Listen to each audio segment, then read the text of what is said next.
Bonjour tout le monde. Est-ce que vous... Allô, est-ce que vous m'entendez bien? Oui, on va commencer. On va juste laisser la porte ouverte quelques minutes s'il y a des retardataires. Fait que bonjour, moi je m'appelle Marie-Pierre Grondin. Je suis pédiatre ici à l'hôpital de Saint-Jérôme.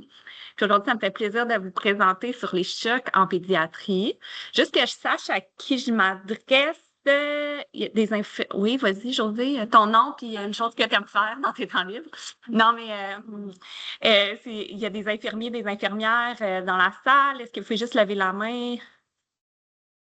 OK, des médecins. Allô? Puis ceux qui n'ont pas levé la main. Ah, c'est infirmier. Parfait. Fait que c'est la première fois que je présente devant des infirmières là, et des infirmiers. Désolée, Étienne. J'ai essayé de faire de mon mieux là, pour que ça soit une présentation qui puisse être pertinente pour tout le monde, mais gênez-vous pas à poser des questions au fur et à mesure. Je suis enregistrée, pas vous, là, donc je vais répéter vos questions si vous en avez, mais n'hésitez pas à m'interrompre au fur de la présentation, au fur et à mesure de la présentation. Wow, ça commence bien. Mylène, j'ai touché ton ordi, c'était pas ça qu'il fallait que je fasse. OK. Fait que, en premier, ben, j'ai aucun conflit d'intérêt. Puis je voudrais remercier, j'ai volé là, certaines diapos à mes collègues qui ont présenté dans des congrès puis à l'université dans les dernières années. Puis je remercie aussi mon ami ChatGPT qui m'aide là, quand je suis pas capable de formuler mes phrases comme il faut. La présentation aujourd'hui, c'est vraiment juste à des fins éducatives puis pédagogiques. Ça ne va pas remplacer votre évaluation puis votre jugement clinique. Il ne faut pas que ça soit appliqué non plus, le copier-coller. Fait que c'est toujours l'évaluation du patient puis le jugement clinique qui prime. Je vais vous présenter certains cas cliniques, sont tous inventés. Fait que si vous trouvez que ça ressemble à quelque chose que vous avez déjà vu, ben c'est un hasard. Les objectifs de la présentation, les avez déjà vus, là, ça va être de décrire les particularités physiologiques propres aux nourrissons puis à l'enfant qui vont influencer la présentation puis la prise en charge du choc dans cette population-là, d'identifier les signes d'alerte précoces pour pouvoir réagir en temps opportun, de reconnaître les types de chocs les plus fréquents en pédiatrie, d'appliquer les interventions initiales qui vont être très importantes dans les premières minutes là, pour stabiliser l'enfant, puis de prioriser des mesures de base concrètes pour optimiser là, la survie, puis réduire la morbidité pour les patients qui se présentent en choc. Fait que je commence par mes cas cliniques. Pas obligé de répondre à voix haute, mais répondez dans votre tête aux questions que je vais vous poser au moins. Ben, vous pouvez répondre à voix haute si ça vous tente. Là. Fille de 18 mois, Béatrice, qui est en bonne santé, qui est vaccinée, fait de la fièvre depuis 2 jours avec des vomissements puis des diarrhées abondantes. Elle n'a rien bu depuis 24 heures, puis elle a fait juste une miction dans le dernier 24 heures. À l'arrivée, elle est somnolente, elle a les yeux creux, ses muqueuses sont sèches. Sa fréquence cardiaque est à 180. Sa tension artérielle est normale pour l'âge, puis on reviendra là-dessus, les signes vitaux normaux pour l'âge. Son temps de remplissage capillaire est à 4 secondes, donc augmenté, puis elle a des extrémités froides, puis une peau marbrée. Fait que cette patiente-là, est-ce qu'elle est en choc? Qu'est-ce que vous allez faire en premier? Puis est-ce qu'elle vous inquiète un peu, moyen ou beaucoup? Deuxième patient, Zach, 16 ans, bonne santé, vacciné. Fièvre et céphalée depuis 12 heures avec des vomissements. À l'arrivée, il est prostré, léthargique. Sa nuque est raide, il y a du purpura sur tout son corps. Sa tension artérielle est à 75/40. Sa fréquence cardiaque est à 140. Sa peau est froide, son temps de remplissage capillaire est très augmenté. Fait que, est-ce qu'il est en choc? Qu'est-ce que vous allez faire rapidement pour lui? Puis est-ce qu'il vous inquiète un peu, moyen ou beaucoup? On va revenir là-dessus. Je vais vous dire qu'est-ce que moi j'en pense après. Là. Cas clinique numéro 3, Jana, elle a 12 jours de vie. Elle est amenée pour une détresse respiratoire progressive. Ce que vous savez, c'est qu'elle est née à terme, la grossesse, l'accouchement sans particularité, sauf pour un streptocoque du groupe B qui était positif puis non couvert. Son frère va à la garderie, il y a un petit rhume, puis elle a l'air d'avoir attrapé ce petit rhume-là depuis 2 jours. Mais là, les parents la trouvent plus essoufflée depuis le matin, fait que c'est pour ça qu'ils l'amènent. À l'arrivée, sa fréquence cardiaque est à 190. Sa tension artérielle est limite, mais ça reste normal. Elle respire à 70, elle sature à 89 à l'air ambiant, puis elle est subfébrile à 37,8. Son temps de remplissage capillaire est à 3 secondes. Sa peau est marbrée. Elle tire, puis elle a des crépitants aux 2 plages pulmonaires. Elle, est-ce qu'elle est en choc? Qu'est-ce que vous allez faire en premier pour l'aider? Puis est-ce qu'elle vous inquiète un peu, moyen ou beaucoup? Fait que pour pouvoir répondre à ces questions-là, il faut quand même comprendre les concepts de base là, d'un choc. Fait que le choc, c'est une définition vraiment théorique, là. C'est une incapacité de notre système à répondre à nos besoins. Fait que dans le fond, il y a vraiment un déséquilibre entre les apports en oxygène que notre corps reçoit puis les demandes en oxygène de notre corps. Puis ça, si on reste dans ce déséquilibre-là, ça va mener à une hypoxie cellulaire, ça peut mener à une défaillance multiviscérale puis au décès, ce qu'on veut éviter.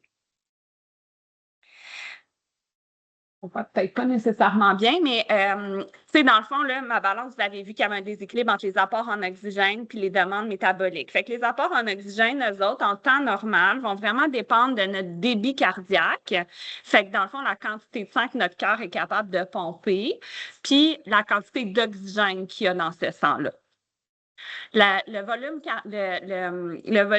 débit cardiaque, dans le fond, va être dépendant de la vitesse à laquelle le cœur pompe puis la quantité de sang qui pompe à la fois. Fait que la vitesse, c'est la fréquence cardiaque. On est capable de la mesurer assez facilement.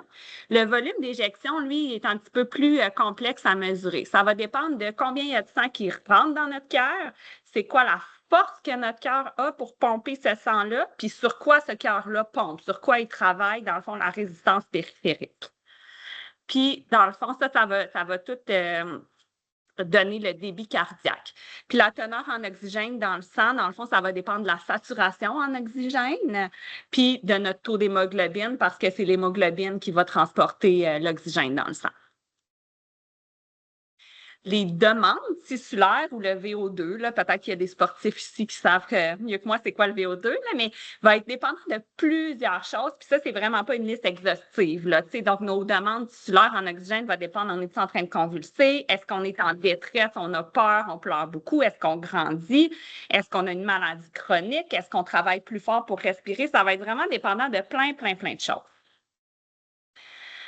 Puis le but ultime de l'organisme en état de choc, ça va être de préserver la perfusion de nos organes qui sont vraiment les organes, on va les appeler les organes nobles, là, mais les organes vitaux, là, ceux que s'ils lâchent, on peut pas vivre. Là. Fait que cerveau, cœur, poumon. Fait que concrètement, il va prioriser, le corps est vraiment fait pour prioriser la perfusion de ces organes-là, quitte à sacrifier tout ce qui est en périphérie. Puis pour faire ça, ils vont avoir 2 moyens. Ils vont augmenter le débit cardiaque, fait que la quantité de sang que le cœur pompe, puis ils vont optimiser l'oxygénation, fait que la quantité d'oxygène dans notre sang. Puis tout ça, le but là, de notre corps, c'est vraiment de gagner du temps, le temps que la cause du choc là, soit prise en charge. Puis notre corps, pour faire tout ça, comme on a vu, lui, il n'y a pas beaucoup de contrôle sur nos demandes tissulaires en oxygène. Hein? S'il y a quelque chose qui fait que le travail respiratoire est augmenté, si on fait de la fièvre, si on est en croissance, le corps ne peut pas mettre ça sur pause, là, le temps de se régler. Fait qu'il va pouvoir jouer sur les apports en oxygène. Fait que vraiment, c'est là-dessus que le corps va jouer pour ses mesures d'adaptation.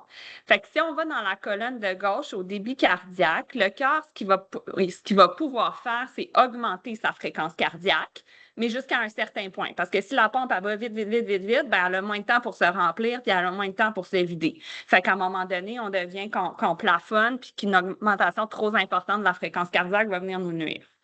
Après ça, puis ça, c'est vrai ben là, tu sais, je regarde des médecins qui font plus d'adultes que moi, vraisemblablement, mais tu sais, ça, c'est vrai pour tous les corps vont réagir de cette façon-là, de façon plus ou moins optimale, là. Le corps va pouvoir jouer un petit peu sur le remplissage ventriculaire, donc va pouvoir un peu se dilater, là, pour remplir un peu mieux le cœur. Puis il va pouvoir aussi, par toutes sortes de moyens hormonaux là, qui vont dépendre des hormones de stress, là, augmenter le volume là, qui va être circulant. Fait que, il va venir vasoconstricter tout en périphérie. Quand on dit les les patients sont clampés, là, ça veut dire que tous les vaisseaux sanguins dans les extrémités sont constrictés pour essayer d'augmenter le sang qui se rend là, au corps.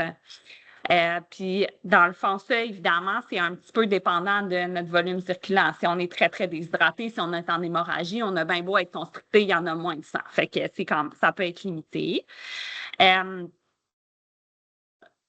Puis, tu sais, dans le fond, le cœur peut augmenter aussi sa force par la sécrétion d'adrénaline, dans le fond, puis d'autres hormones. Fait que on appelle ça la capacité, tu sais, la contractilité, là, dans le fond, le cœur va pomper plus fort. Évidemment, si on a un choc cardiogénique, le cœur peut pompe, dans le fond, moins fort. Fait que la post-charge va être, la contractilité, excusez-moi, va être compromise. Ensuite de ça, le corps peut quand même augmenter la teneur en oxygène dans le sang. Fait qu'il peut augmenter la ventilation. On respire plus vite, on fait rentrer plus d'oxygène. Fait qu'un patient en choc peut être tachypnique, tirer, avoir des gémissements, pas nécessairement parce que ses poumons sont atteints, mais parce qu'il doit augmenter là, sa teneur en oxygène. Puis, en fait, là, le corps, ça, on le voit pas, mais va redistribuer son flot sanguin, là, va venir mobiliser au niveau de la rate des réserves de sang pour avoir plus de sang puis pour pouvoir augmenter l'oxygène. Puis à long terme, on peut stimuler la production sanguine, mais évidemment, là, on parle de très, très long terme, quelqu'un qui vivrait en altitude là, puis qui serait chroniquement en hypoxie, en choc, ce mécanisme de compensation-là ne va pas nous servir. Puis finalement, nos tissus peuvent extraire plus d'oxygène que la normale de notre sang. Fait qu'on on augmente l'oxygène qui rentre, puis on maximise ce qui est déjà là pour l'utiliser plus. Maintenant, ces mécanismes de compensation-là, ils ont quand même des limites. Fait que, tu sais, dans notre choc, on a vraiment une évolution que vous connaissez peut-être. On va avoir un choc qui va être décompensé quand nos mécanismes de compensation sont capables de maintenir une tension artérielle normale. Fait qu'on va voir, les gens vont être tachycardes, vont avoir un refil capillaire augmenté, puis peuvent avoir des extrémités froides ou marbrées. Les mécanismes de compensation sont encore capables de compenser puis de maintenir une perfusion là, qui va être quand même semi-adéquate. Ensuite de ça, si rien n'est fait, le patient va évoluer vers un choc qui va être hypotensif. Fait que là, la tachycardie va augmenter, la tension va chuter, puis on va avoir plus de manifestations cliniques d'une perfusion inadéquate. Fait que de l'oligurie, on peut avoir une altération de l'état de conscience. Puis si tout ça continue à évoluer, bien, le patient va devenir bradycarde, va faire une défaillance multiviscérale, peut être en coma, puis là, on a, dans le fond, un arrêt cardiaque qui va être imminent. Là, je vais adresser tout de suite l'éléphant dans la pièce, là, la question que tout le monde se pose. Il a pas l'air si pire, le patient. Comment ça, le pédiatre capote?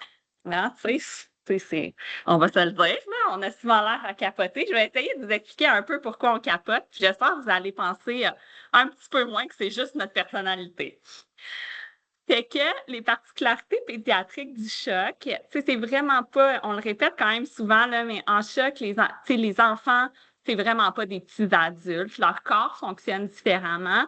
C'est pour ça là, qu'on est, des fois, on a de l'air peut-être trop prudent, là, mais en ayant en tête ces particularités-là, ça se comprend un petit peu mieux. Fait que les enfants vont vraiment être beaucoup plus dépendants là, de la fréquence cardiaque pour compenser. Ils ont une grande capacité à augmenter la fréquence cardiaque et le tolèrent habituellement très bien. Tu sais, fait qu'un enfant qui va être à une fréquence cardiaque à 200, là, il peut rester pas si pire comme ça pendant quand même longtemps, contrairement à un adulte. Les ventricules des enfants sont plus rigides, sont moins compliants. Donc, leur volume d'éjection va être limité. Ils peuvent moins facilement dilater leur cœur pour compenser. Puis, leur réserve inotrope, elle est faible, c'est-à-dire que la force du cœur ne sont pas capables de beaucoup l'augmenter. Fait que leur cœur, autrement dit, va compenser. Ils restent prisonniers, les enfants, de cette fréquence cardiaque-là, puis ils n'ont pas beaucoup d'autres moyens de compenser. Après ça, leur vasoconstriction périphérique va être très performante, puis ils vont maintenir beaucoup plus longtemps une tension artérielle normale malgré leur hypoperfusion. Puis finalement, dans le fond, ce qui va leur nuire, fait que, tu sais, sont super bons en fréquence cardiaque puis en vasoconstriction, mais sont un peu moins bons dans le sens que leurs besoins énergétiques puis métaboliques sont vraiment plus élevés. Ils consomment 2-3 fois plus d'oxygène par kilo qu'un adulte. Puis leur réserve est limitée. Fait un moins grand volume circulant, puis des réserves énergétiques qui vont être plus rapidement là, épuisées, notamment plus d'hypoglycémie, acidose un peu plus facile, puis tout ça. Ce qui montrait que la tachycardie va être vraiment leur mécanisme compensatoire principal. La bradycardie, comme dans toutes les formes de choc, ça va être un signe tardif puis grave. Il faut faire quelque chose parce que le patient va arriver en arrêt cardiaque. Puis l'hypotension, ça va être très, très, très tardif dans l'évolution. Puis quand ces mécanismes-là saturent, ben, on a un effondrement brutal de la tension artérielle, puis vraiment pas longtemps après, bradycardie puis arrêt circulatoire rapide. Fait que, tu sais, on veut vraiment, vraiment pas attendre qu'il soit hypotensé. Ça, c'est un petit graphique là, que vous voyez sur l'axe des X. La ligne horizontale, c'est le temps passé en choc. La ligne, la ligne HR, c'est heart rate, fait que fréquence cardiaque. Puis BP, c'est blood pressure. Fait qu'on va voir que l'adulte va augmenter progressivement sa fréquence cardiaque puis diminuer progressivement sa pression, tandis que l'enfant va augmenter sa fréquence cardiaque, puis c'est beaucoup plus tardivement, là, tout près de l'arrêt cardiaque, que la pression artérielle va chuter. Puis, tu sais, dans le fond, en plus de tous ces mécanismes-là, tu sais, l'enfant, il y a plein de causes. On peut mettre facilement sa peau marbrée, son agitation, sa tachycardie sur d'autres causes. Ah, il fait froid, c'est un ourson, sa peau est marbrée, il crie, il a peur de nous, il est tachycarde. Oui, peut-être, mais peut-être pas non plus. Fait qu'il va vraiment cacher longtemps sa décompensation. Puis en plus, vous le savez tous, là, ils peuvent avoir l'air d'hurler au meurtre puis d'être vraiment vigoureux, mais finalement, ils ne sont pas si vigoureux que ça. Il m'amène, dans le fond, à parler des types de chocs. Dans le fond, là, les types de chocs chez les enfants, ça va être les mêmes que chez les adultes. Le type le plus fréquent, ça va être vraiment le choc hypovolémique. Fait que près de la moitié des enfants, là, même les 2/3 des enfants qui vont se présenter vont se présenter en choc hypovolémique. Fait que, ça, c'est une perte du volume intravasculaire, vomissements, diarrhée, des hémorragies, des brûlures. Ça, c'est les genres de patients qui vont se présenter en choc hypovolémique. Les enfants vont devenir tachycardes, vont avoir une vasoconstriction périphérique pour compenser. Puis la tension artérielle, là, juste pour vous mentionner, un enfant peut avoir perdu 30 de son volume circulant. Là, c'est quand même beaucoup avant de devenir hypotendu. Puis la prise en charge est assez straightforward. Là, on va essayer de corriger cette hypovolémie-là, puis d'arrêter l'hémorragie s'il y a quelque chose. Le choc septique, ça va être environ 1/3 de nos patients qui vont se présenter en choc septique. Fait que c'est des patients qui vont être en sepsis, premièrement. Fait que le sepsis, ça va être une infection suspectée ou prouvée avec une dysfonction d'organes. Fait que, puis dysfonction d'organes, on le sait pas nécessairement le temps qu'on aille nos bilans, là, mais altération d'état de conscience, détresse respiratoire, hypoperfusion, oligurie, ça, c'est tous des signes de sepsis. Puis quand on parle de choc septique, ça va être un sepsis avec une hypotension qui ne va pas répondre à nos bolus initiaux. Puis ça, dans le fond, là, c'est vraiment une dysfonction qui est plus sévère, avec une mortalité, une morbidité beaucoup plus élevée que le sepsis tout seul. Fait que, dans le fond, là, en sepsis, il va vraiment avoir une cascade, là, le corps, puis les virus ou les bactéries vont entraîner une cascade inflammatoire qui va vraiment entraîner une vasodilatation là, par endroit, une espèce de mismatch dans la vasodilatation, vasoconstriction, qui va faire que la perfusion va être inégale dans le corps. En plus de ça, on va avoir une fuite capillaire, on va perdre du volume, puis nos mitochondries, l'organe nul, je ne sais plus comment on appelle ça, là, mais c'est ce qui fait l'énergie dans nos cellules, là, peut être défaillante aussi en sepsis. Fait que, cliniquement, un enfant septique, c'est un enfant qui va faire de la fièvre, quoique chez le tout petit bébé, les enfants peuvent être en hypothermie aussi, de la tachycardie, perfusion cutanée anormale, puis là, en sepsis, il faut se méfier parce qu'il va vraiment avoir ce mismatch-là de vasoconstriction périphérique. Fait que, la plupart vont quand même se présenter là, clampés. Fait que peau marbrée, extrémité froide, pouls filant, mais il y a une certaine proportion qui va avoir des chocs chauds. Fait que si on pense à l'adolescente là, qui est en choc toxique, qui a oublié un tampon, là, elle va être rouge, rouge, rouge. La peau va être toute chaude, elle peut être en flushing, le refill va être très, très rapide. Puis, dans le fond, là, on met quand même de l'oxygène au besoin, on installe rapidement une voie veineuse, on les remplit quand même, mais dans le fond, pour ces patients-là, il faut vraiment penser aux antibiotiques rapidement. Fait que, tu sais, le gold standard, les recommandations, c'est quand on est en choc septique, les antibiotiques devraient être donnés dans l'heure suivant le fait que le patient met son pied dans notre salle d'urgence. Puis en cas de sepsis, on a 3 heures. Puis on va penser à des amines un petit peu plus rapidement pour les patients en choc septique qui en ont besoin un peu plus souvent que dans les autres types de chocs. Les chocs cardiogéniques, ça, vous êtes probablement beaucoup plus habitués que moi, là. Tu sais, c'est vraiment une défaillance cardiaque. Fait qu'une défaillance de la pompe. Le débit cardiaque va être insuffisant. Dans les causes pédiatriques, on pense plus aux cardiopathies congénitales obstructives, là. Fait que les malformations cardiaques qui vont se présenter à la naissance, mais il peut aussi avoir des myocardites, des arythmies sévères, des intoxications qui vont donner des chocs cardiogéniques chez les enfants. Fait que, tu sais, dans le fond, la pathophysiologie de ça, c'est un cœur qui est moins capable de pomper. Fait qu'il y a moins de sang qui sort du cœur, puis en plus, il y a une congestion au niveau des poumons.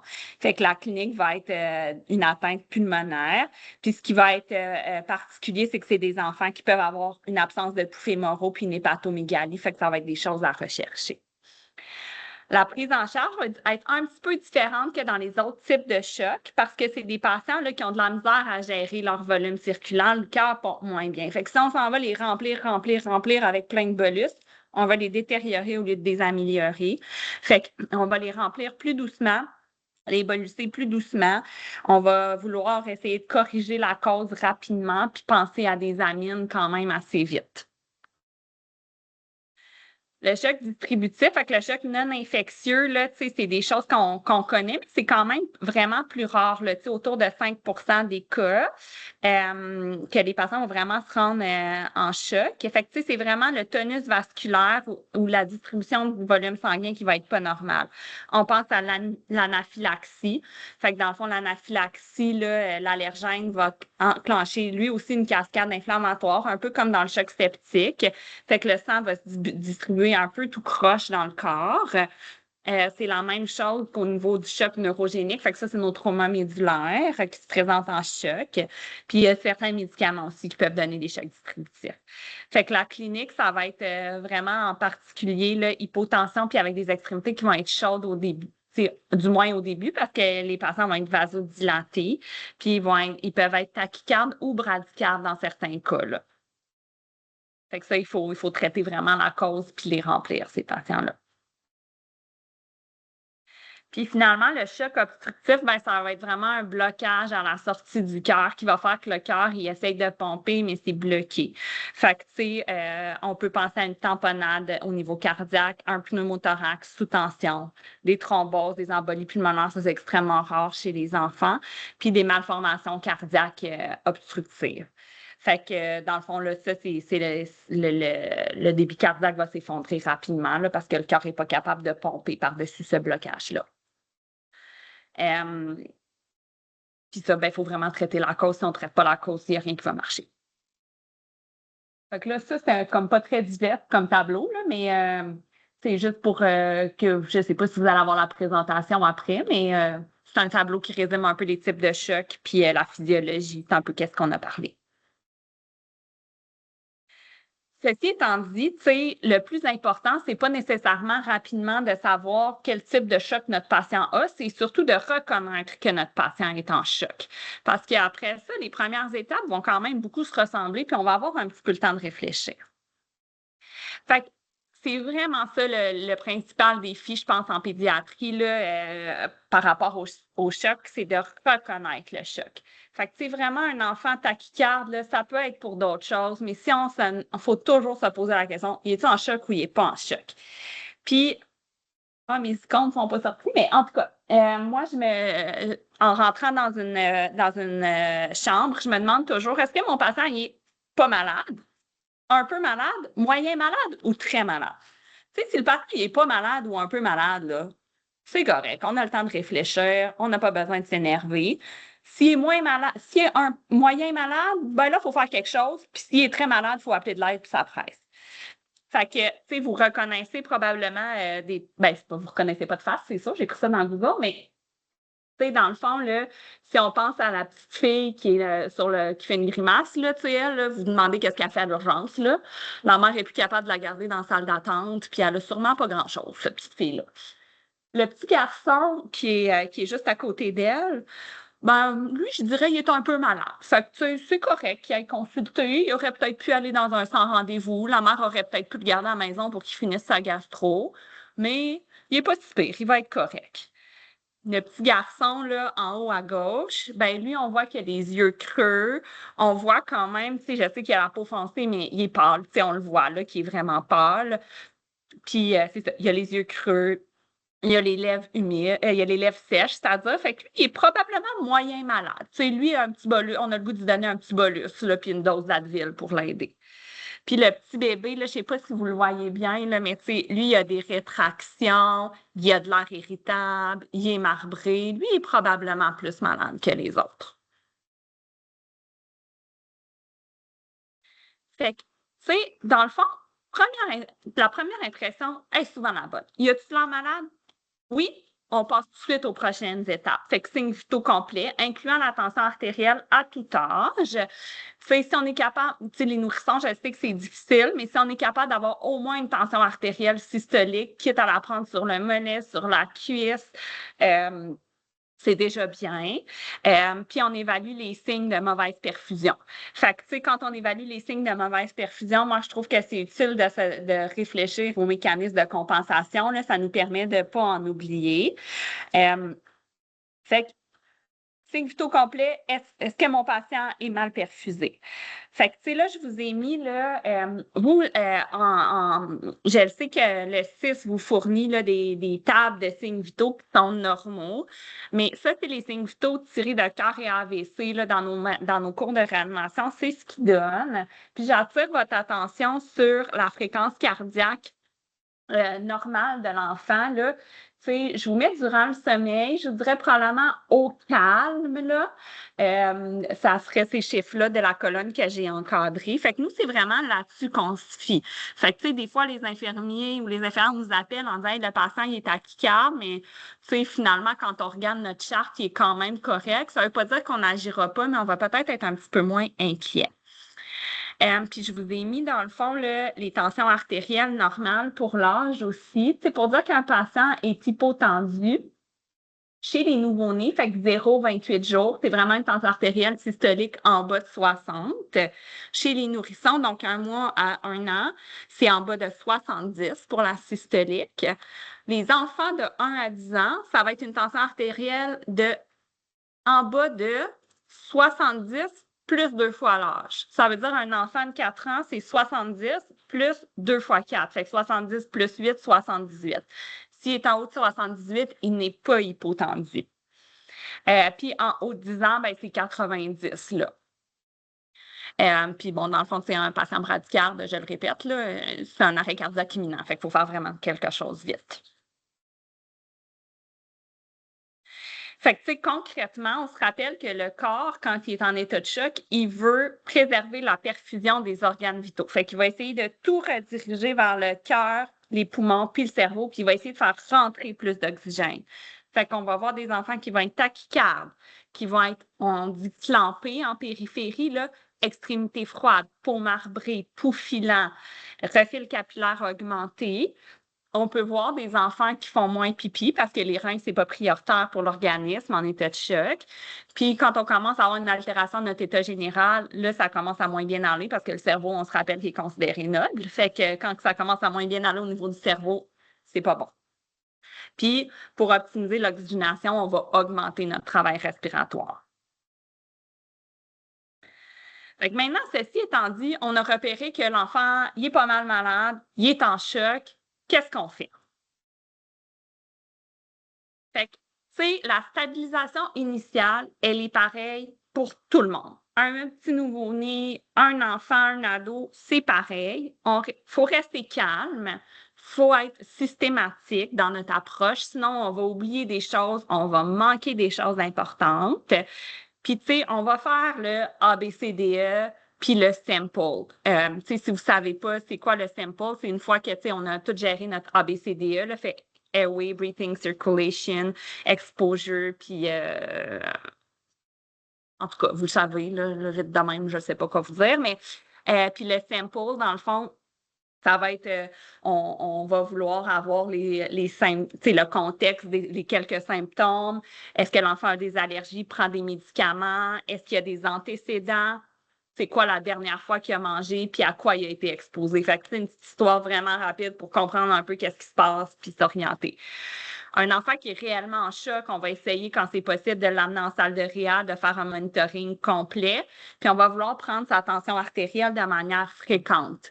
On se rappelle qu'ils peuvent se détériorer rapidement, là, fait qu'on essaie de ne pas les laisser là, en tension artérielle pendant longtemps. On veut le savoir quand ils vont devenir hypotendus. On demande de l'aide. On ne se gêne pas à demander de l'aide à tout le monde qui est disponible. C'est dans la limite du raisonnable, évidemment, mais les infirmières, les nalos au besoin, on n'y pense pas. Ben vous y pensez à, je ne sais pas qui est à l'urgence ou pas, mais ceux qui sont à l'urgence, ils pensent souvent, mais les pharmaciens peuvent être d'une aide vraiment très précieuse. Un collègue, que ce soit urgento, pédiatre, intensiviste, anesthésiste, selon le cas, on n'hésite pas. On va mettre le patient sous oxygène. On va vouloir maintenir une saturation entre 94 et 98. Ça ne sert à rien d'installer à 100 %. Au contraire, si on les laisse à 100 %, on risque de masquer une détérioration, puis l'oxygène peut causer des dommages aussi.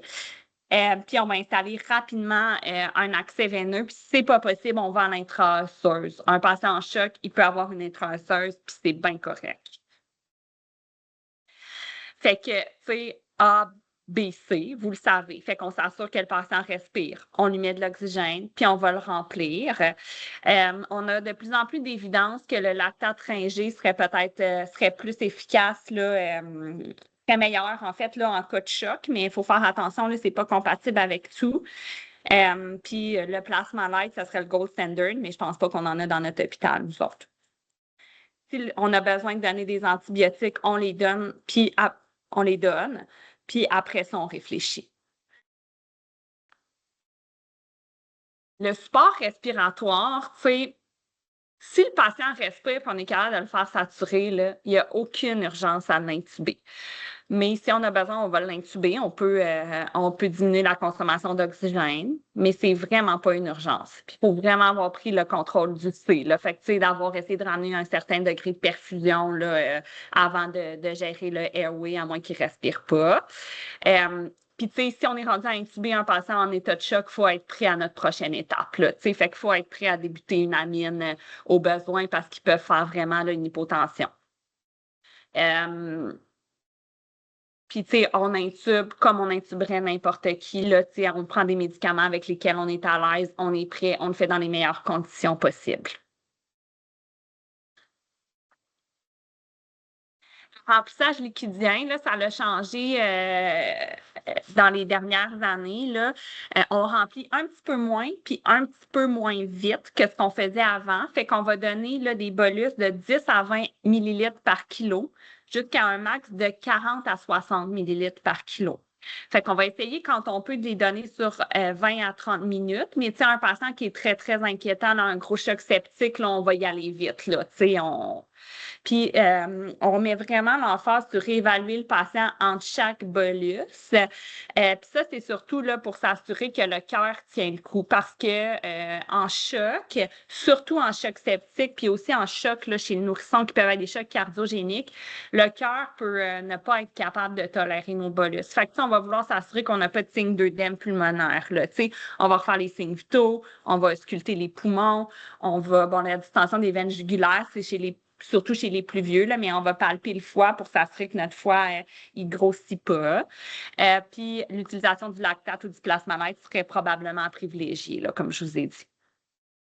Mais c'est ça, le lactate, il ne va pas être compatible avec la ceftriaxone, les produits sanguins, puis le calcium. Fait que, ça, c'est à penser qu'il faut rincer nos tubulures. Puis, ce qu'il y a de nouveau, avant, on disait, vous rendez à 3-4 bolus, puis après ça, si ça ne marche pas, pensez à vos amines. Là, quand on start le deuxième bolus, il faut commencer à penser, si je mets une amine, c'est laquelle je vais le mettre, je sais comment la prescrire, ou dans mon petit cahier de médicaments d'urgence, au secours, mon amie la pharmacienne, c'est là qu'il faut commencer à y penser. Les antibiotiques, on va les donner vraiment rapidement pour tous les patients que le choc, c'est pas clair c'est quoi, particulièrement chez le nourrisson.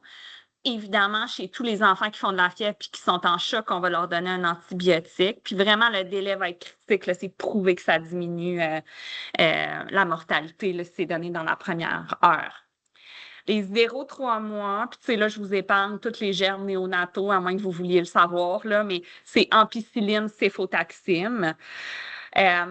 Céfotaxime, plus facile à y penser que la ceftriaxone, parce que la ceftriaxone, on ne donne pas en bas d'un mois. Puis en tout cas, tu sais, là, ça fait beaucoup d'âge à retenir. Là. Fait que 0,3 mois, ampicéphalo, vous ne vous trompez pas.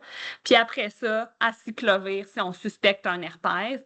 Puis on va suspecter un herpès, là, s'il y a des contacts, s'il y a un bilan hépatique perturbé, une thrombopénie, des vésicules, une PL anormale. Là, mais l'acyclovir, on peut le donner après les antibiotiques initiaux quand même. Là, puis de toute façon, il faut donner ça sous pompe, fait que ça nous nuit plus que d'autres choses si on le donne vite. En haut de 3 mois, on va donner une céphalosporine de 3e génération, fait que céfotaxime ou ceftriaxone. Puis une fois que ça s'est passé, on peut penser à la vancomycine si on a des facteurs de risque, mais tu sais, des facteurs de risque de SARM, c'est surtout une voie centrale, tu sais, des patients qui auraient un porte-4, des prothèses, tu sais, des enfants malades. Là. C'est pas un enfant qui se présente de même là, en bonne santé nécessairement. Puis dans le fond, pour des patients immunosupprimés, fait que, tu sais, un patient que les parents arriveraient en disant il y a un déficit immunitaire ou c'est un patient qui est sous chimio, tout ça, on va donner PIP-Tazo, fait que du tazocin ou du méropénime, avec souvent de la vancomycine puis de la tobramycine. Mais tu sais, c'est des patients qu'on va aller chercher de l'aide plus rapidement aussi. Puis les doses, dans le fond, connaissez vos outils puis utilisez toujours les mêmes. Là, il y a l'application Antibiopède qui est, ben moi, je fais pas de pub pour rien. Là, vous prenez ce que vous voulez, là, mais Antibiopède, c'est québécois, c'est fait par Sainte-Justine, c'est mis à jour régulièrement. Fait que c'est probablement le go-to. Là, ça coûte 20 $ par année. C'est probablement le go-to là, en pédiatrie. Là. Puis, tu sais, dans la prise en charge initiale, on peut faire des bilans, mais c'est pas la priorité. Tu sais, fait que même s'il est en sepsis, là, si on a l'impression qu'il est en choc, laissez faire les bilans. Là. Si c'est en instant dans la voie veineuse, il y a du sang pour une hémoculture, wow, là, c'est parfait, mais sinon, on donne l'antibiotique, puis on gérera après. Nous autres, on s'occupera de se casser la tête sur combien de temps qu'on y laisse ses antibiotiques, puis tout ça.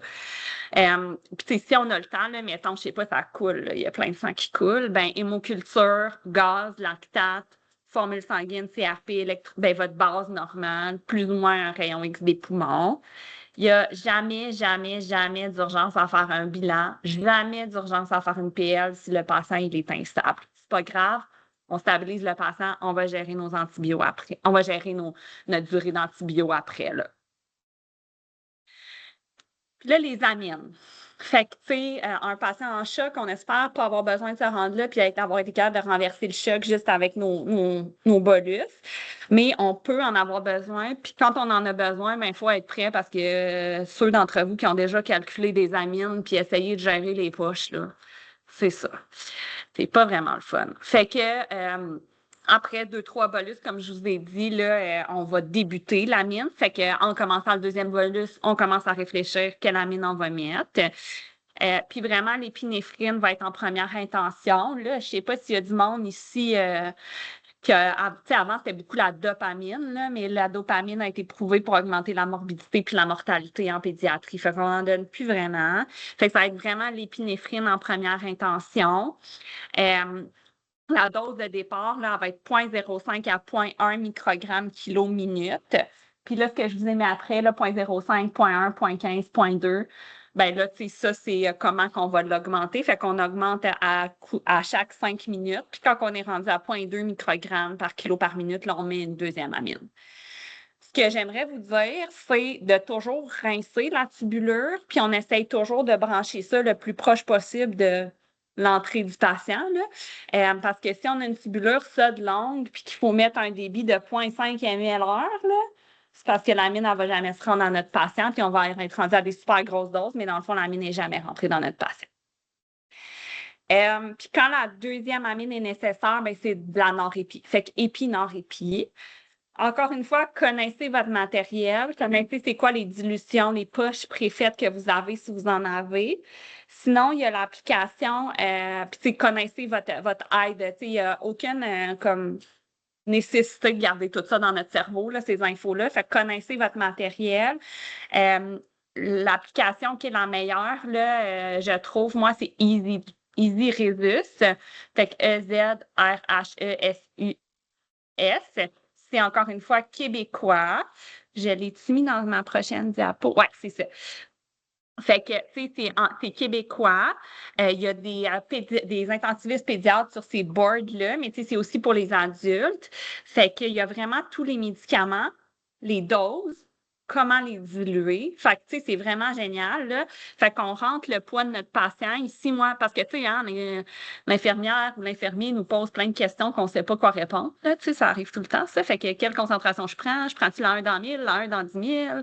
La 1 mg par ml, la 0,1 mg par ml, à quel débit je mets la pompe, là, tu sais, nous, on est overwhelmed, là, par ces questions-là, là. On n'a aucune idée. Fait que, tu sais, dans le fond, là, dans l'application, on rentre le poids du patient. Moi, j'ai mis 8 kilos, là. Puis après ça, à quel microgramme kilo minute je veux le mettre. Fait qu'il va me dire qu'est-ce que je rajoute, à quelle poche, puis ça va me donner quel débit. Fait que, tu sais, c'est vraiment génial comme application, puis ça fait notre deuxième pensée, là.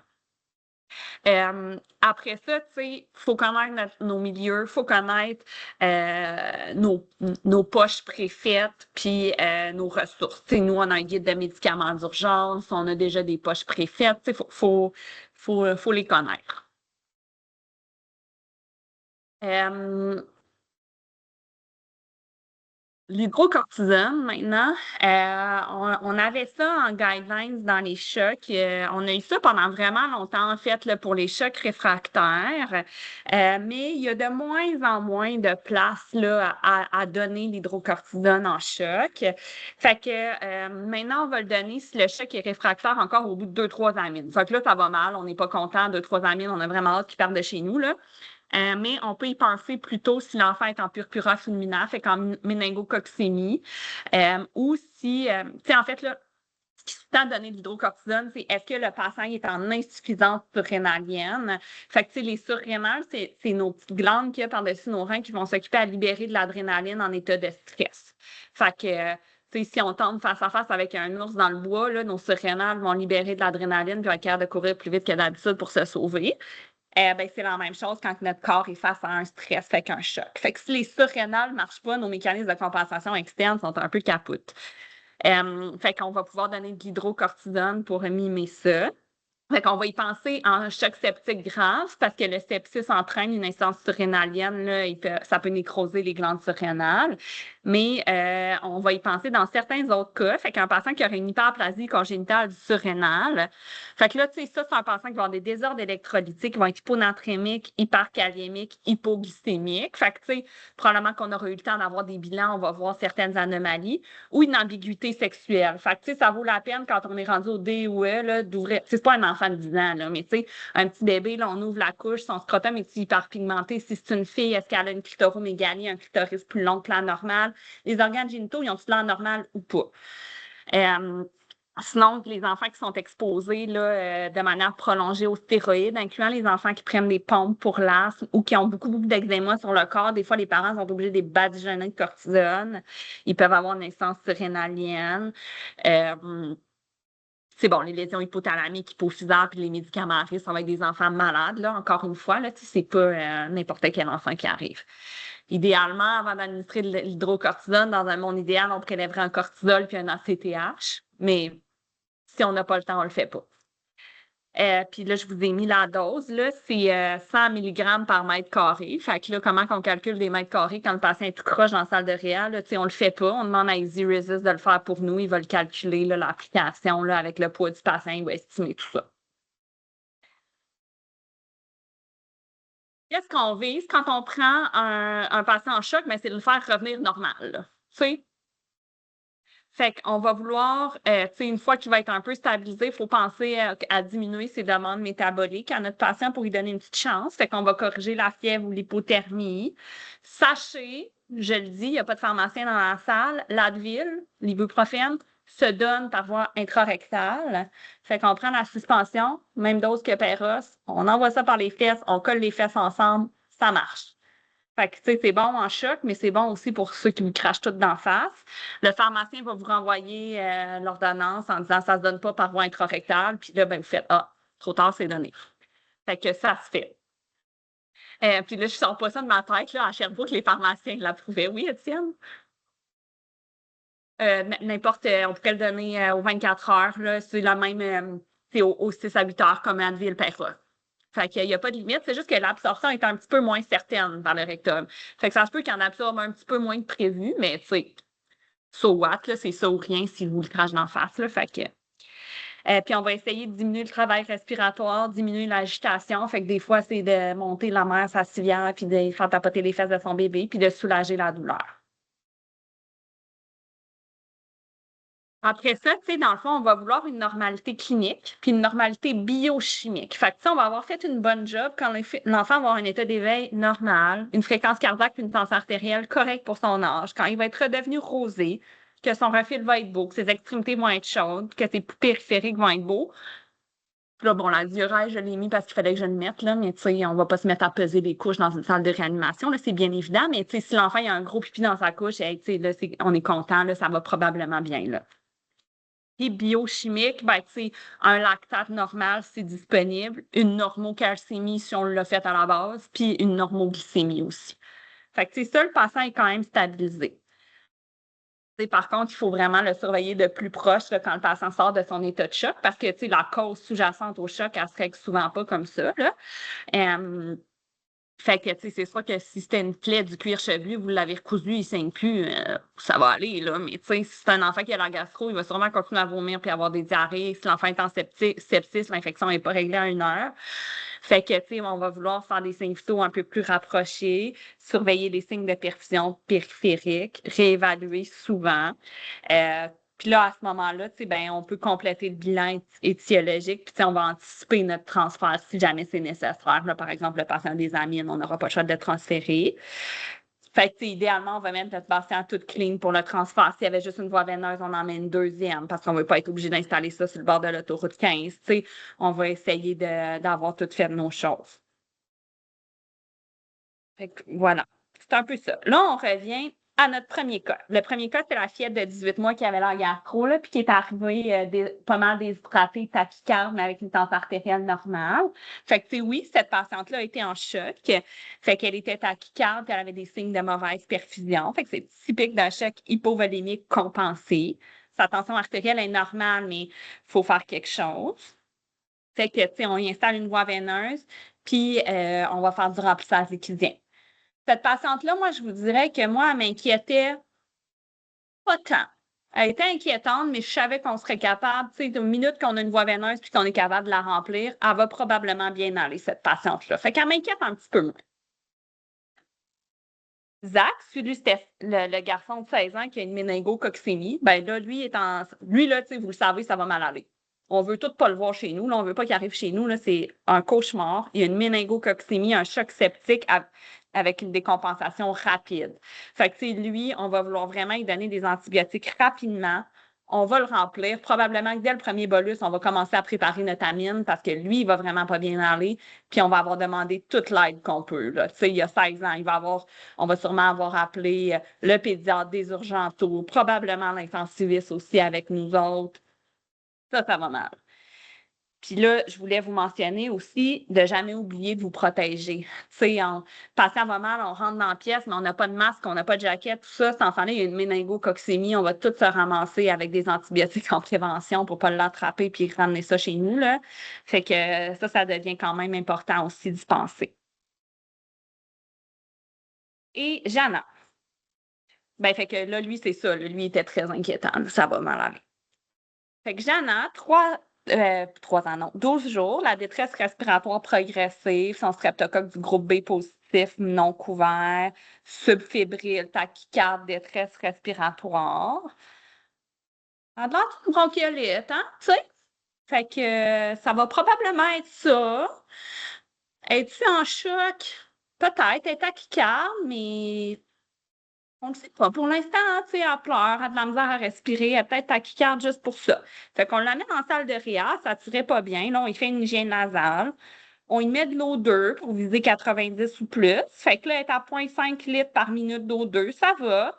On lui donne un bolus, ça a été piqué super facilement vite, un 20 millilitres par kilo. Puis là, bon, qu'est-ce qu'on fait? On lui fait-tu un gaz? On fait-tu un rayon X? On lui met-tu des antibiotiques? Là, si on lui met des antibiotiques, faut-il faire une PL?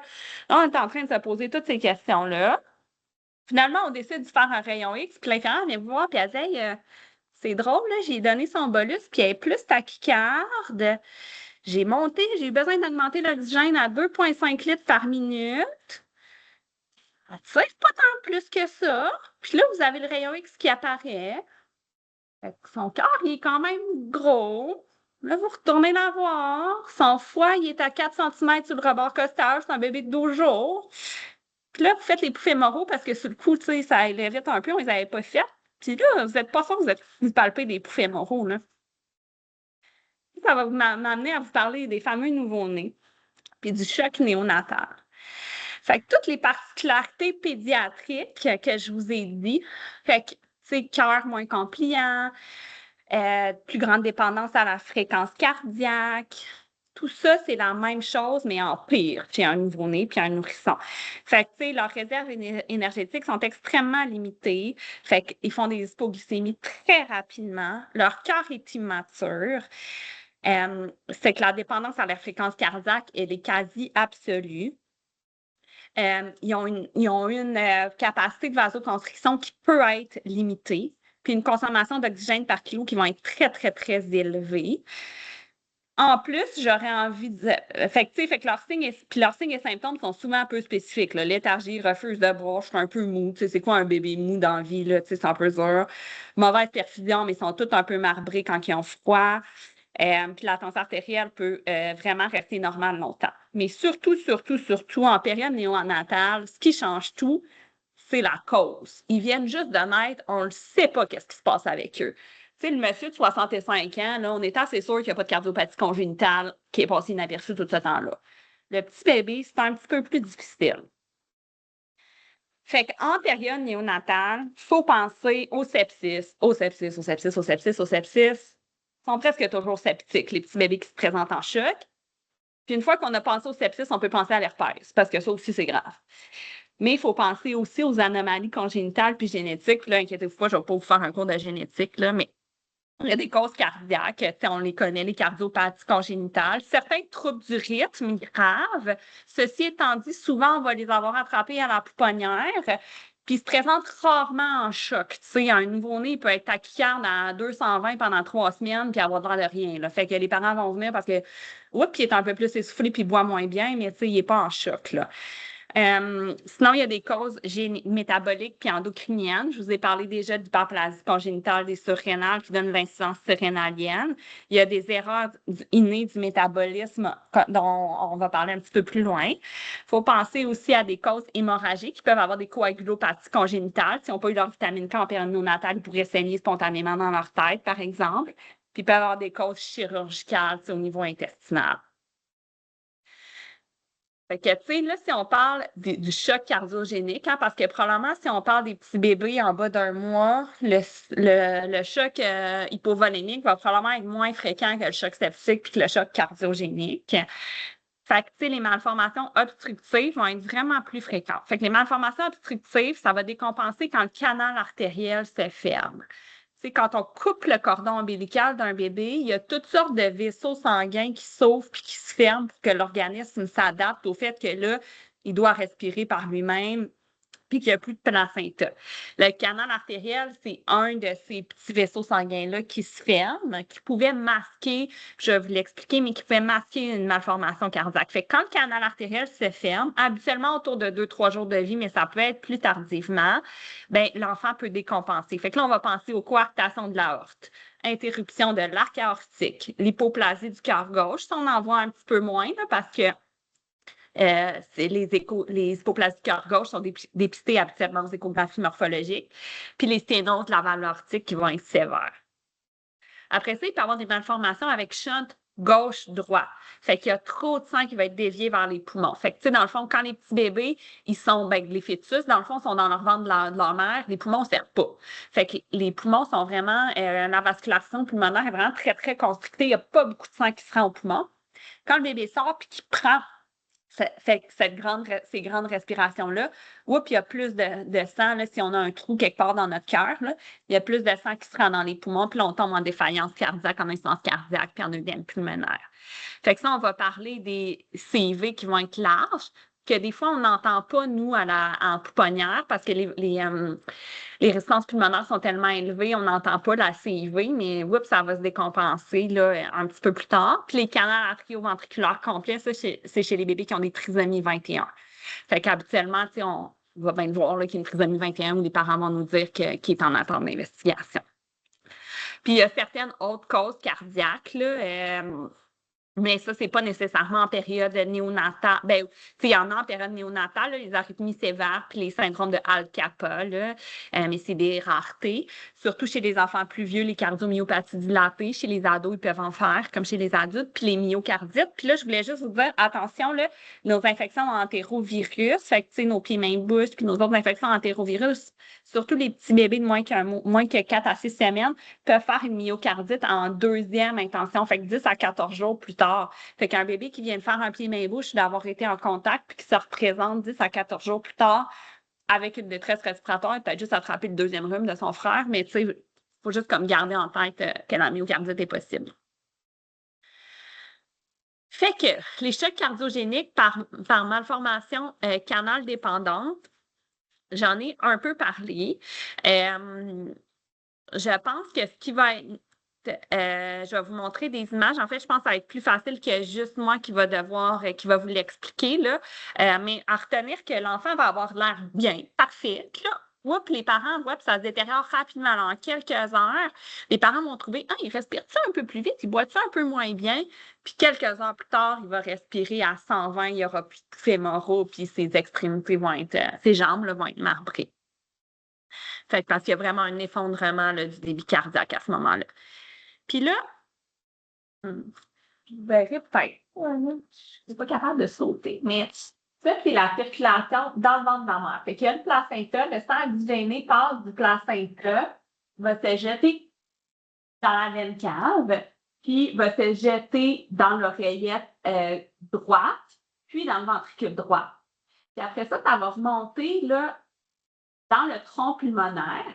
Il y a un petit peu de sang qui va aller dans les poumons pour oxygéner les poumons, mais la majorité du sang va être chanté à la fois par le foramen ovale, c'est entre les deux oreillettes, puis par le canal artériel qui est... le canal artériel, il est juste ici, entre le tronc pulmonaire puis là-bas. Fait que le sang, placenta, cordon ombilical, rentre dans l'oreillette, rentre dans le ventricule, s'en va dans le tronc pulmonaire, puis là, s'en va dans l'aorte. Quand on coupe le cordon ombilical coupé, dans le fond, le sang on respire, on oxygène notre sang, je suis toute mêlée. Bon, c'est ça, on oxygène notre sang, ça s'en va dans l'oreillette gauche. Là, c'est supposé remonter dans l'aorte pour s'en aller dans notre circulation systémique. Il n'y a plus de canal artériel. Ça, c'est quand ça va bien. Tout se passe bien. On a du sang désoxygéné qui arrive dans l'oreillette droite, qui va dans le ventricule droit, qui s'en va dans les poumons, ça va se faire oxygéner, re-rentre dans l'oreillette gauche, ventricule gauche, aorte. Tout va bien, on n'a plus besoin de canal.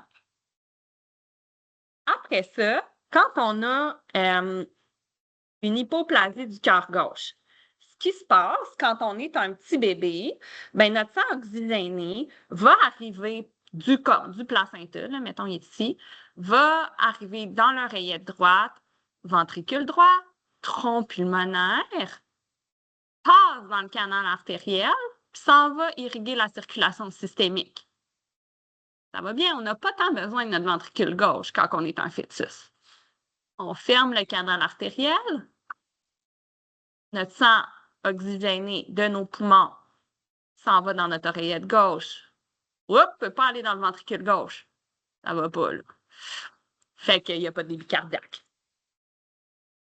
La transposition des gros vaisseaux, ça, c'est quand l'aorte est à la place du tronc pulmonaire, puis que le tronc pulmonaire est à la place de l'aorte. Fait que ça va vraiment mal. C'est deux, ça tourne de même. Ça tourne dans les poumons, ça tourne dans le corps. Fait que les poumons sont bien, bien oxygénés, mais le corps pas pantoute. Quand on a un canal artériel, ça va, les circulations s'échangent le sang oxygéné. Quand le canal artériel se ferme, ça va pas. Puis ces patients-là, il faut qu'ils soient là. Tu sais, si ça arrive, puis ils sont chez eux, ça va pas, là. Ils arrivent en arrêt cardiaque. La coarctation de l'aorte, ben, c'est le même principe que l'hypoplasie du cœur gauche, là, sauf qu'en coarctation de l'aorte, ben, on a un ventricule. Là. Mais on n'est pas capable. Quand on était dans le ventre de notre mère, on était capable de shunter un petit peu là, par notre canal, mais quand notre canal se ferme, ben, il y a un blocage. La même chose pour la sténose aortique sévère, le blocage est juste à un autre niveau. Fait que ça, c'est les malformations obstructives, ça va être vraiment les plus fréquentes. Les chocs cardiogéniques par choc gauche-droite, ça va être vraiment par insuffisance cardiaque, puis on espère que ces patients-là, on va les avoir spotés avant qu'ils arrivent en choc. Tu sais que habituellement, les parents vont avoir déterminé, vont avoir vu des symptômes là, avant que le patient soit en choc.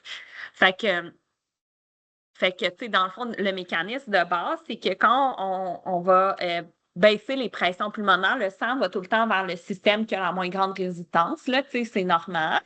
Fait que, tu sais, mettons qu'on a un gros trou entre nos deux ventricules, ben c'est bien plus difficile pour le cœur de pomper dans l'aorte, parce que l'aorte est bien plus, il y a bien plus de résistance que dans nos poumons, fait que le sang, il va dévier par paresse, là, dans le ventricule droit. Fait que le ventricule droit va vraiment grossir, il va avoir plus de sang dans les poumons. Ouais, c'est ça. Fait que, tu sais, les points pour spotter comme il faut les chocs cardiogéniques, tu sais, je suis pas en train de dire d'imaginer des chocs cardiogéniques partout, là, mais tu sais, quand il y a un petit bébé qui se présente avec une détresse respiratoire, ça vaut la peine de se poser la question, je pense-tu que c'est son cœur? La fréquence cardiaque est belle, il a pas l'air d'avoir d'arythmie, le foie est pas gros, probablement qu'on est devant une bronchiolite normale. Fait que ça vaut la peine de juste analyser la bande de rythme, d'ausculter les poumons. Notre affaire, c'est une saturation de base qui ne répond pas à l'oxygène. Vous avez craqué l'oxygène là, avec un ventimètre 100 puis vous n'êtes pas capable d'obtenir 100 de saturation chez le bébé, ça peut être un signe d'alarme. Une hépatomégalie qui peut apparaître juste après les bolus. Fait que d'où l'importance d'examiner le foie entre chaque bolus. Puis à la radiographie pulmonaire, c'est important de rechercher une cardiomégalie. Puis oui, une cardiomégalie? Fait que dans le fond, les coarctations de l'aorte, oui, où il va y avoir de la surcharge pulmonaire qui va être visible. Les transports des gros vaisseaux, le cœur a de l'air plus ovale. Fait que, tu sais, ça nous choque un petit peu. Mais oui, tu sais, l'hypoplasie du cœur gauche, non. Fait que pas dans tous les cas. Souvent, oui. Puis, tu sais, ce qu'il faut savoir, c'est que, tu sais, pour mesurer, là, on prend mais on mesure le cœur, puis après ça, on mesure le thorax dans son plus grand axe, puis c'est 0,6 le ratio. Puis tu sais, même 0,65, là, ça peut être acceptable parce que 0,6, il faudrait que le nouveau-né soit assis pour que ça soit un vrai 0,6. Là. Fait que, tu sais, on va faire des radios avec un bébé assis, ça marche pas. Là. Fait que, ouais. En radio, c'est juste que la vignette clinique, c'était un passage, a priori, on suspectait une bronchiolite. Ouais. D'âge qui est suggéré pour dire qu'on veut garder une autre suspicion de cardiomyopathie congénitale, qu'on suggère de faire des radios ou moins. Non. Fait que, tu sais, moi, je dirais, là, peut-être ce qui était alarmant chez ce patient-là, c'était, alarmant, c'est qu'il était tachycarde de manière disproportionnée. Fait que, tu sais, dans le fond, ils vont être tachycardes puis tachypniques, les cardiopathies, de manière disproportionnée à leur détresse respiratoire. Fait on va dire, ouais, il y a de l'air pas super, le tirage est juste léger, mais il respire à 100. Tu sais, fait que ce genre de patient-là, oui. ceux qui ont un gros foie, oui. Puis surtout, tu sais, une bronchiolite tu sais, qui est assez malade pour avoir un bolus, mettons, ben, tu sais, ça vaut la peine de réausculter après le bolus, puis de voir. Mais, tu sais, ils se détériorent vite, là. Tu sais, fait qu'on les attrape à la détérioration, là. Fait que celui qu'on a eu le plus récemment, c'était une coarctation de l'aorte qui n'est pas passé par la salle d'urgence, là, mais il respirait à 60 dans le bureau de son médecin de famille. C'est un bébé de 10 jours de vie. On l'a fait amener directement à la pouponnière en se disant ça va être rien. C'est comme d'habitude quand il respire à 60 dans les bureaux. Puis, tu sais, finalement, arrivé 45 minutes plus tard, il respirait à 80. Puis 2 heures plus tard, il respirait à 120. Puis il n'y avait plus de pouffées moraux, là, tu sais. Fait que ça va quand même assez vite. Mais non, tu sais, il n'y a pas de cut-off d'âge pour leur faire une radiographie. Là, c'est le patient qui a de l'air bizarre, là. Exactement. C'est ça. Puis, tu sais, les pouffées moraux aussi, pas oublier de les faire. Puis, tu sais, il faut se méfier parce que des fois, ils respirent tellement vite que c'est la bédaine qui lève dans leur respiration constante. C'est pas leur pouffée moraux. Fait que, tu sais, il faut vraiment être sûr là, qu'ils ont des pouffées moraux.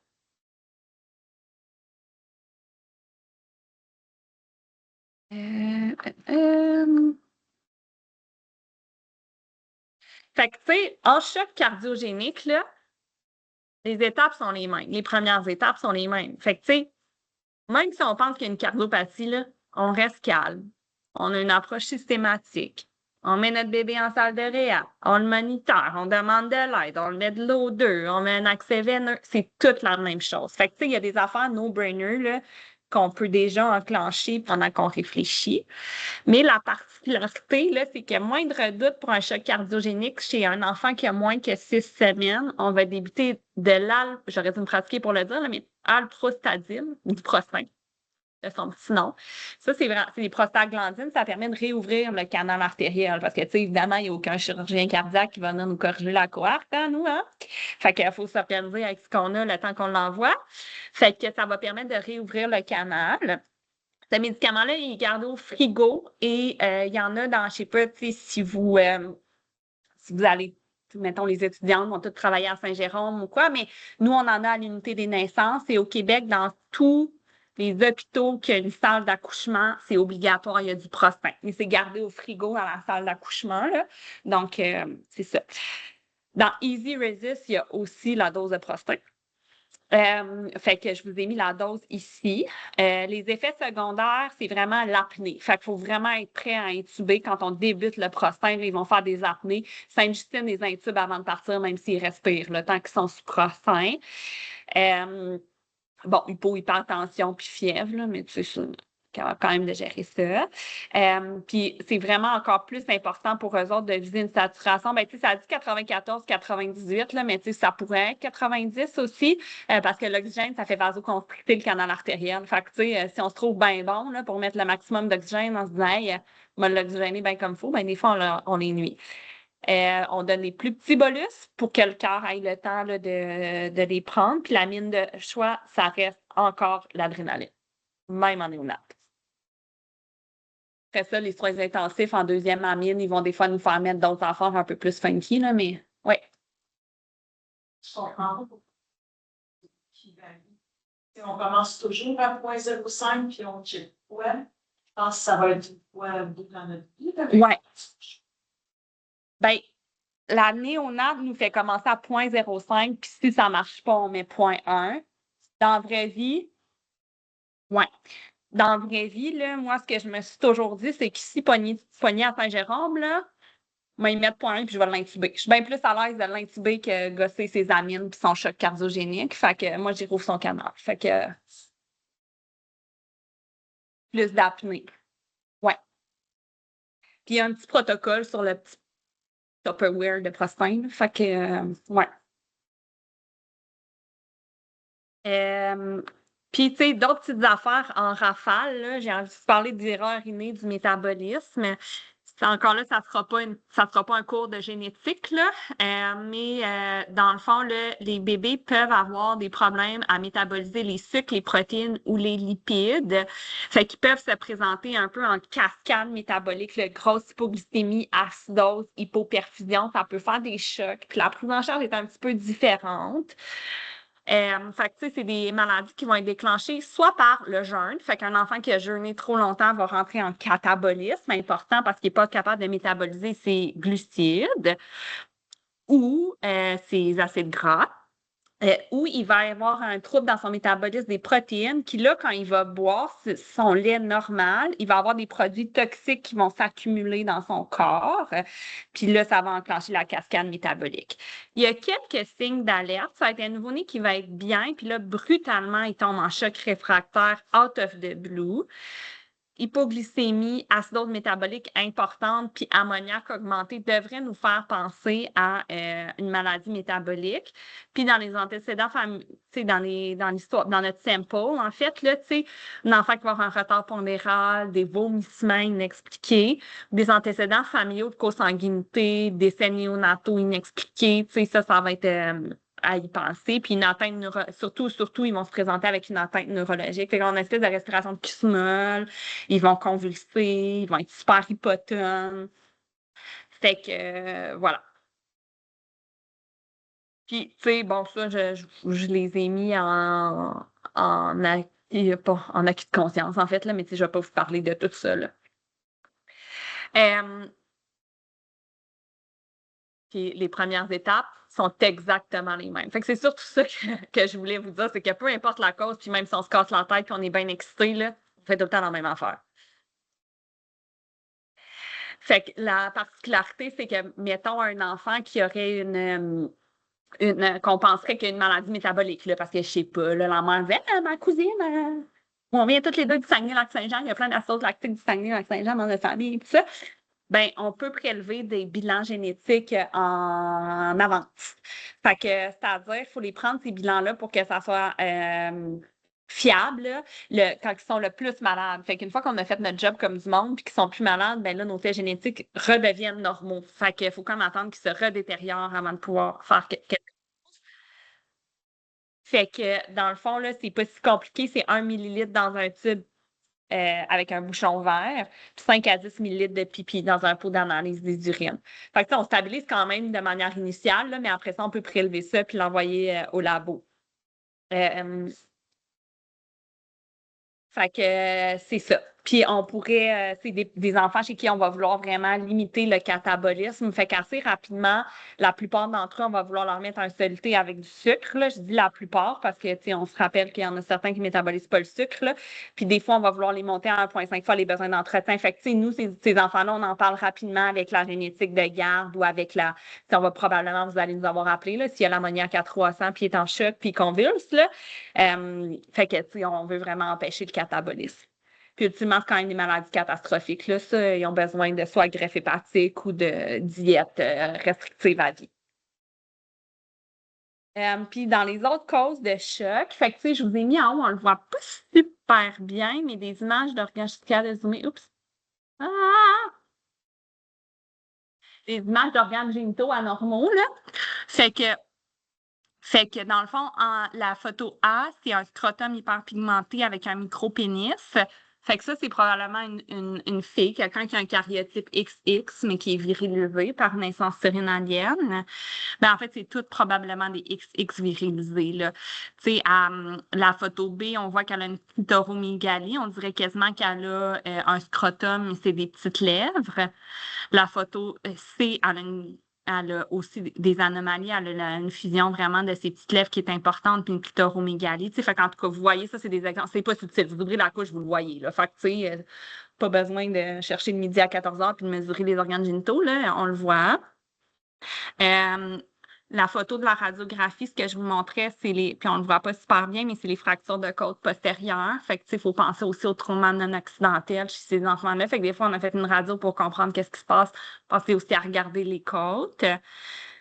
Puis, les deux photos de BDN, là, c'est des enfants qui ont des volvulus puis des entérocolites nécrosantes. Fait que c'est des anomalies. L'entérocolite nécrosante, c'est des perforations spontanées au niveau intestinal. Plus souvent chez les prématurés, mais ça arrive aussi chez les bébés à terme.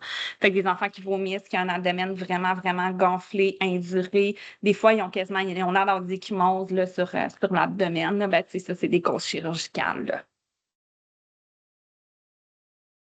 Fait que Tu sais, en résumé, le choc en pédiatrie, c'est critique, mais c'est souvent trompeur. L'enfant, il va compenser longtemps, il va s'effondrer brutalement. Puis la reconnaissance précoce, c'est la clé. Fait que la tachycardie, toujours y penser devant un enfant tachycarde, même si on pense qu'il y a 25 autres raisons d'être tachycarde. Faut vérifier la perfusion périphérique puis l'état de conscience. La prise en charge, c'est rapide, c'est structuré, c'est systématique. C'est toujours la même. Fait que, tu sais, ce qui change dans ce qu'on faisait habituellement, c'est de réévaluer souvent, puis réévaluer hands-on, tu sais, vraiment réexaminer le foie, réécouter les poumons, savoir préparer ses amines, savoir qu'il y a du prostin dans l'hôpital, puis qu'au moindre doute, vous le débutez. Puis chez le nouveau-né, ben, faut penser aux étiologies, ça fait toute la différence. Voilà. Fait que, en pratique, reconnaître, soutenir, identifier, puis assurer un suivi puis une surveillance étroite après. Alors voilà. Est-ce que vous avez des questions? Ben oui, c'est correct. C'est interdit la kétamine chez les petits bébés, mais c'est quoi? Fait fait que dans le fond, Sainte-Justine a, via notre point med, mis à notre disposition toutes leurs FOPR. Fait qu'il y a la séquence d'intubation rapide, mais ça serait atropine, fentanyl, puis un curare. Oui. Mais là, le problème avec les petits bébés, c'est que ils font des rigidités thoraciques avec le fentanyl. Fait qu'ils sont pas ventilables. Puis là, ça va pas du tout quand ils font ça. Fait qu'il faut être vraiment prêt à les curariser puis à les intuber. Fait qu'il faut vraiment pas se gêner. Puis le fentanyl, il faut le donner hyper lentement là, pour éviter la rigidité thoracique. Ouais, j'aurais dit 3 mois. Ouais. Et après ça pourrait être de la quête. Ouais. Puis même en méningite, on peut donner de la kétamine, là, avant. Peut-être vous le savez depuis longtemps, là, mais avant, ils disaient de pas mettre de kétamine à cause de l'augmentation de la pression intracrânienne, là, mais en vrai, c'est pas vrai. Ben oui, en trauma crânien, mais pas nécessairement. Ouais. Oui. À l'urgence, puis que l'enfant est déjà. Y a-t-il un avantage à changer les pieds? Il y en a, c'est leur premier réflexe. Ouais, ben, ce qui marche, marche. C'est ça. Oui. Oui. Ça. Oui. Oh, Ouais. ah, putain. Ouais. Ouais. Mais tu sais, c'est sûr que le petit nourrisson, tu ne sauras sûrement pas qu'il est immunosupprimé, là, tu sais. Fait qu'à moins que ça soit un nourrisson sous chimio, mais tu sais, eux autres, ils s'en vont direct à Sainte-Justine d'habitude, là, mais oui. Répiptazotobral. Le savon est sérieusement en fait. Un bébé les yeux ouverts, c'est une des intraosseuses. Jamais. En réalité, j'en ai mis une fois à quelqu'un en arrêt cardiaque. C'est tout. Est-ce que tu as déjà transféré un enfant avec des années d'intraosseuse? On passe sur des sources. Ouais, mais non, mais tu sais, dans les cours de, tu sais, dans les PALS, là, les urgentos de Sainte-Justine, ils nous martèlent intraosseuse, mais tu sais, eux autres non plus, ils font jamais ça. Ouais, tout se donne en intraosseux, des produits sanguins, tout. Nous, on en met beaucoup de voies ombilicales. C'est vraiment niaiseux à mettre, là. Fait que, tu sais, on met ça, là. Mais, fait que, ouais. J'ai eu un jour, on m'a donné une voix simple. Ben, il est sûrement trop tard. Tu sais, c'est sûr que s'il reste un petit bout qui a de l'air humide, parce que, tu sais, ça commence, mettons qu'ils l'ont coupé super long, puis ça commence à courter vers le haut, là, puis qu'il reste un petit bout humide, on peut essayer de couper, là, mais c'est probablement trop tard. Mais 8 jours, là, d'après moi, il n'y avait plus rien. Là. Habituellement, 48 heures, il n'y a plus rien. Regarde, je savais pas qu'on ne peut pas utiliser le port tétanique pour les petits bébés.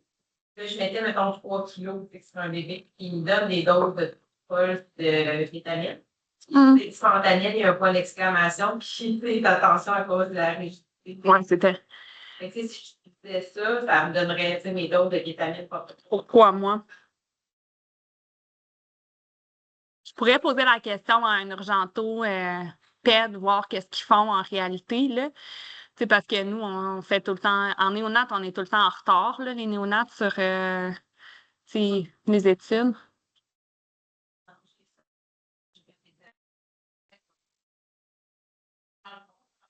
Ce qui arrive, c'est qu'on parle à l'urgentologue, il nous dit quoi donner. Puis là, après ça, il y a des félos qui prennent la ligne. C'est ben non, c'est pas ça. Ouais, c'est ça. C'est ça le chaos. Oui, exactement. Je feel ça, je comprends ça, moi aussi. Oui. Non, ça dépend. Non, ça peut être long avant que ça. Mais tu sais, moi, maintenant, je fais mes affaires, puis après ça, je les appelle. Tu sais, je sais qu'on peut pas tout le temps faire ça, là. Ouais, hein, c'est ça. Mais tu sais, c'est sûr qu'un bébé de 5 mois qui pèse 3 kilos, je serais inquiète, là, mais ouais. Mais c'est ça. Tu sais, fait qu'il faut être. Il s'obstine tout le temps. Puis, tu sais, les soins intensifs s'obstinent avec la néonate. Puis, c'est fait que, tu sais, on prend leurs avis. Puis, s'il y en a un qui dit blanc, l'autre qui dit noir, là, c'est probablement que la réponse c'est quelque part entre les deux, puis qu'on est correct, là. Ils voudraient tous pas être à notre place dans ces cas-là, là. Ils sont bien dans leurs pantoufles. Ouais, c'est ça. Ils oublient de nous le dire. Et d'autres gens qui ont des questions.